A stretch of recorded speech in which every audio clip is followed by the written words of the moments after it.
Bonjour à toutes et à tous et bienvenue dans cet épisode de Un livre, une voix, le podcast dédié aux nouveaux auteurs et autrices d'aujourd'hui.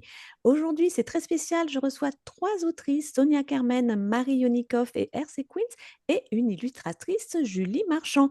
Elles ont mis en place avec d'autres auteurs une aventure collective d'écriture sur un recueil qui s'appelle Des histoires complètement dindes. Donc en tout, c'est 18 écrivains et écrivaines qui se sont prêtés au jeu pour imaginer des récits drôles et tendres. Et la dinde de Noël, c'est le centre de l'histoire et de toutes les préoccupations. Surtout derrière cet humour, la fantaisie, la poésie des images de ce recueil, c'est un vrai soutien pour l'association Les Enfants de la Terre. Elle est fondée pour offrir du réconfort et permettre à chaque enfant de rêver, rire et grandir dans la sérénité. Donc, en tournant les pages de ce livre pour enfants, vous investissez dans leur avenir. Bonjour à vous. Bonjour Nelly. Bonjour. Alors, Sonia, on va commencer par toi. Sonia Carmen, donc toi, tu es Bonjour. autrice déjà, et tu es à l'origine de cette aventure un peu dingue ou un peu dinde, hein, comme on dit, mais terriblement humaine. Alors, est-ce que tu peux nous raconter comment tout ça a commencé? Je sais que c'est né d'un élan commun. Comment l'idée a germé, comment elle s'est façonnée, et puis pourquoi soutenir précisément cette association? Alors, déjà, elle est née donc un vendredi soir en fait. Alors, le 13 Ouais, décembre 2024, on va revenir un petit peu en arrière. Et c'est c'est précis. durant, voilà, et c'est durant une soirée romantique avec mon époux, en lui partageant les discussions enflammées des auteurs du calendrier de l'Avent de Marie Loisel, donc un petit peu entre parenthèses un livre à thé sur Instagram, Mhm, que l'étincelle elle a jailli en fait, mhm, hein. Ça a germé de suite. Suite à une blague sur la dinde de Noël, on la fourre avant ou après l'apéro. ok. Et puis voilà, donc, et l'idée folle de transformer cette volaille en héroïne littéraire Mhm, apliforme. Et donc, j'ai immédiatement proposé le scénario à Marie Loisel et puis ensuite aux autres auteurs. Et il y en a ouais. 17 qui ont répondu oui tout de suite. Et Mhm. puis, voilà, c'est des auteurs en plus francophones parce que ils viennent, il y en a une de la Belgique, il y a Ok. R.C. Queen qui vient de l'Australie, en passant par les États-Unis, qui est moi-même, et Mhm. puis le Mexique avec notre chère Julie.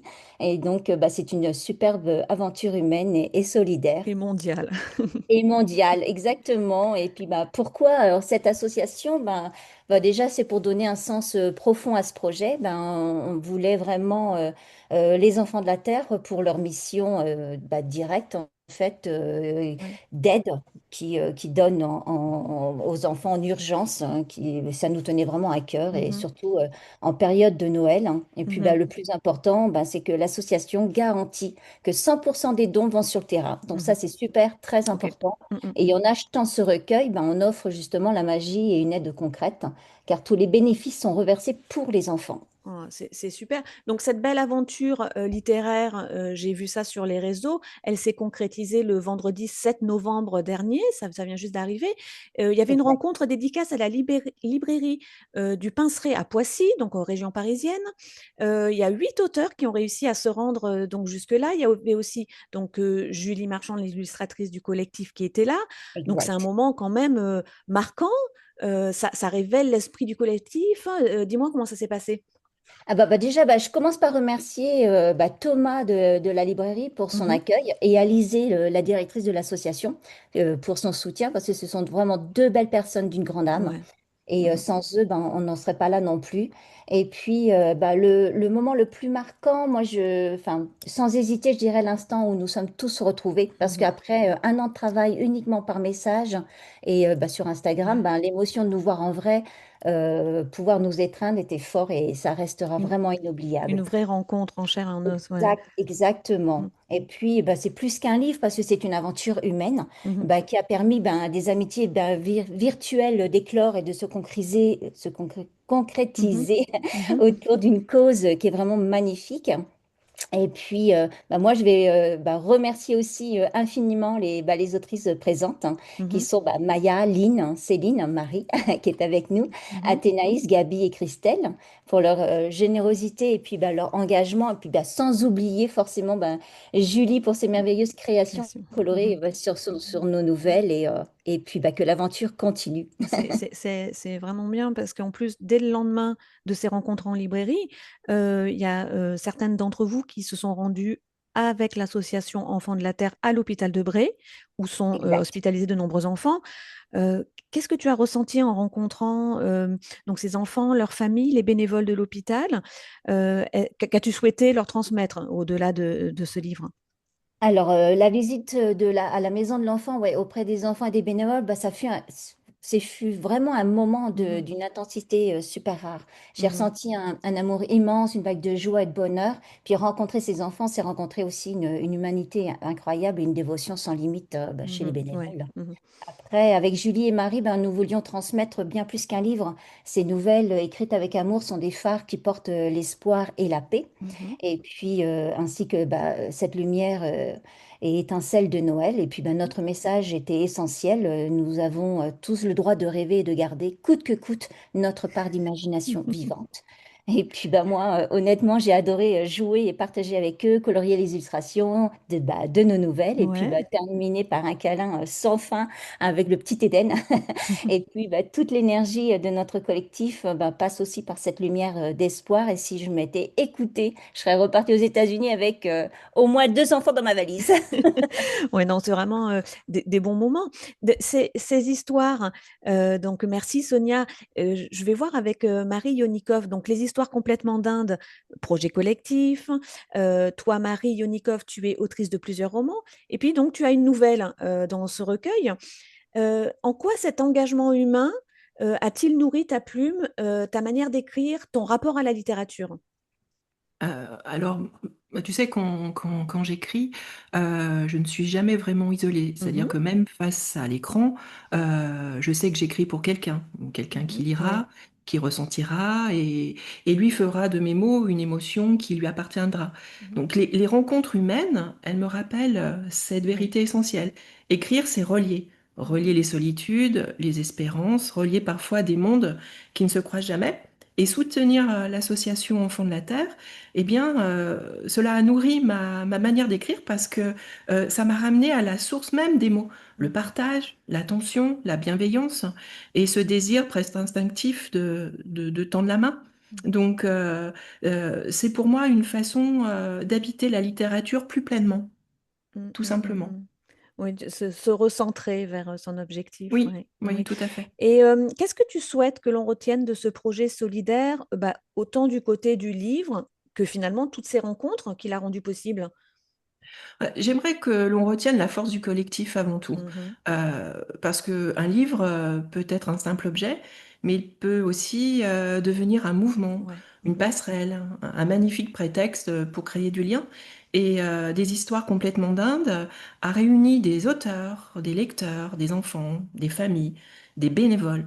Et chaque rencontre a ajouté un sens supplémentaire à l'aventure. Donc j'aimerais qu'on se souvienne de la lumière que l'on fabrique ensemble, plutôt que celle que l'on porte seul. mm, mm, mm. Et donc dans ce processus de création du recueil, il y a eu cette idée hein, de ne pas laisser des textes pour enfants sans images, de donner vie à un univers visuel, donc à la hauteur de la fantaisie. C'était vraiment ce que vous vouliez montrer. Oui, tout à fait. Mm, Et pour un jeune lectorat, l'image, ce n'est pas qu'un décor, c'est une porte d'entrée. mm, Elle nourrit l'imaginaire, permet à l'enfant de s'approprier à l'histoire et se la raconter encore et encore avec ses propres mm, mots. mm, mm. Et donc, créer un univers visuel à la hauteur de cette fantaisie était pour nous essentiel. C'était une évidence. Oui, oui, bah merci Marie. Mais Je t'en justement, prie. vous avez approché Julie Marchand. Alors toi, Julie, tu es illustratrice de métier. Justement, comment as-tu été approchée pour ce projet? C'est Marie qui m'a d'abord contactée Oui, et la première fois qu'elle m'a parlé du projet, en fait, c'était seulement la couverture, ce que oui. je me sentais tout à fait capable de faire, ce que j'avais déjà fait plusieurs couvertures et aussi des illustrations Mhm. simples. Mhm. Et puis ensuite, j'ai parlé avec Sonia et là, tout à coup, on m'a dit que c'était 18 illustrations à réaliser, D'accord. plus la couverture et le quatrième de couverture. Et donc là, il m'a fallu quand même quelques jours pour être sûre que je voulais me lancer dans l'aventure parce que c'était un projet beaucoup plus ambitieux que ce que D'envergure, j'avais ouais. pensé Mhm. au départ. Et c'était la première fois que je travaillais sur un livre entier, quoi. Mhm. Ok. Alors, comment c'est ta méthode pour te mettre à illustrer des textes? Donc, tu lisais chaque nouvelle pour pouvoir trouver une illustration. Comment tu fais? Oui, c'est exactement ça. Donc, en fait, j'ai suivi la méthode que j'utilisais déjà avant dans mes autres projets, mais je l'ai Mhm. juste utilisée à plus grande échelle. Ouais. Donc, la première chose que je fais, c'est trouver une palette de couleurs parce Mhm. que ça me donne beaucoup d'inspiration pour le projet et j'ai envie que toutes les illustrations soient homogènes Oui. tout au long du projet. Ensuite, je commence par un croquis sur papier, à la main, parce que j'aime beaucoup travailler sur mon art de cette manière-là, Mhm. à la main. Ouais. Et puis après, j'en fais une photo. Et puis après, je peux travailler l'esquisse sur mon programme de dessin digital. Mhm. Et quand j'en suis contente, là, je commence à appliquer les couleurs que j'avais déjà choisies au préalable. Et je me pose d'abord la question, est-ce que les illustrations fonctionnent individuellement? Ouais. Et puis après, quand toutes les illustrations sont réalisées, je me pose la question, est-ce que toutes les illustrations fonctionnent ensemble? Mhm. Et quand je suis contente de cette étape-là, alors là, je réapplique les couleurs et cette fois en faisant plus attention aux détails, à la texture, Mhm. et je finalise les illustrations. Et là, donc, elles seront prêtes pour l'envoi à la graphiste. Mhm. Et cette fois-ci, j'étais autonome dans mon processus et j'ai essayé de partager mon progrès à l'aide d'une newsletter pour que Mhm. les auteurs soient au courant de où Ouais, j'en étais. petit à petit, ouais. Mhm. Voilà, c'est ça. Donc, ça m'a pris plus ou moins 3 mois Eh oui. à réaliser toutes les illustrations. Ouais, c'est ça. Et puis donc ta première impression en découvrant le ton décalé du recueil, qu'est-ce que ça t'a fait? Pour moi, c'était quelque chose de très positif. Oui. J'avais eu la chance de lire quelques-unes des nouvelles avant de me lancer, donc Oui. ça m'a laissé une bonne impression et c'est pour Mhm. ça que j'ai décidé de me joindre à l'aventure. Ah, c'est super. Et donc tu nous as expliqué ton processus de travail.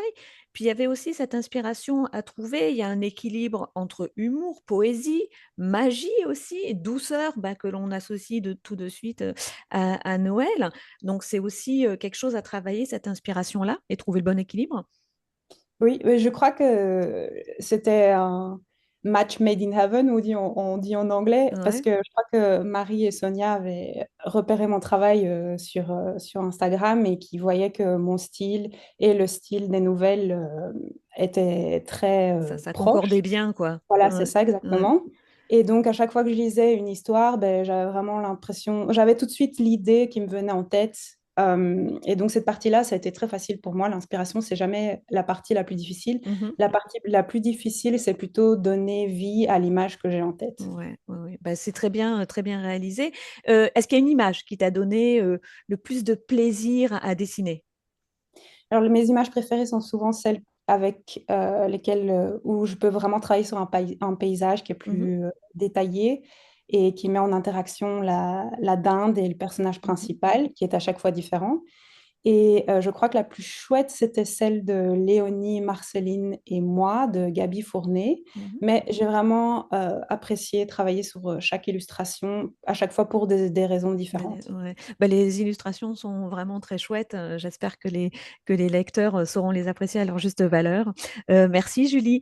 Merci. Dernière personne que je reçois aujourd'hui, c'est RC Queens. Tu es toi aussi une autrice qui fait partie de cette belle équipe d'auteurs et d'autrices des histoires complètement dindes. Alors toi, quelle a été ta première réaction quand on t'a proposé de participer à ce projet? Alors moi, j'étais super partante. Ouais. J'avais encore jamais participé à un recueil collectif et j'ai adoré l'expérience, ma rencontre avec les auteurs et je me suis aussi trouvé une nouvelle amie, Sonia. Ouais, c'est super. Et puis donc, toi, ça t'inspirait de suite? Ah oui, Moi, j'écris du cozy mystery et des murder parties. Mhm. Du coup, j'avais envie de créer une histoire où le lecteur pouvait jouer les détectives. Ok. Ma nouvelle est un petit peu différente puisque c'était un tout petit jeu d'enquête. Ouais. Le lieu de l'histoire a aussi été facile à trouver car j'ai travaillé pour le Muséum d'histoire naturelle de Sydney, Mhm. Puisque toi, pour qui tu habites en Australie. oui, j'habite en Mhm. Australie. C'est aussi une des raisons pour lesquelles j'étais très contente de participer à ce projet, Mhm. puisque je suis très très toute seule hein, depuis le bout du monde. Oui. Et donc, oui, donc c'est exactement ma prochaine question. C'est que cette expérience, elle t'a donné envie de collaborer à d'autres projets collectifs, rencontrer plus d'auteurs et d'autrices. Ah, complètement, oui. Mm. La chance d'avoir rencontré, dans cette expérience, j'ai eu la chance d'avoir rencontré des gens formidables comme Sonia et Marie. Euh, et du coup, j'étais vraiment très contente d'avoir fait partie de cette incroyable aventure. Mhm. Euh, Et Et puis, aussi, surtout, en tant que ancienne étudiante infirmière, participer à ce projet était très important parce qu'on l'a dédié aux enfants et malheureusement, je connais la réalité des enfants malades à mhm. l'hôpital. D'accord, donc ça te touchait plus particulièrement. Mhm. Ok, bon bah écoutez, je suis vraiment ravie de vous avoir rencontré. Le projet est vraiment génial. J'espère que les lecteurs vont courir acheter ce recueil avant Noël, l'offrir, le lire à leurs enfants. Donc merci à tous d'avoir partagé cette belle aventure avec nous. Merci pour vos réponses. Merci Merci Nelly. Merci Sonia. à toi de Oui, nous avoir merci à Et donné puis toi. pour Merci Nelly. merci. Et puis pour les auditeurs, toutes les informations, les liens d'achat se trouvent dans les commentaires et les descriptions de ce podcast, de la vidéo sur YouTube et sur Spotify. Et je vous dis à très bientôt dans un prochain épisode. Au revoir.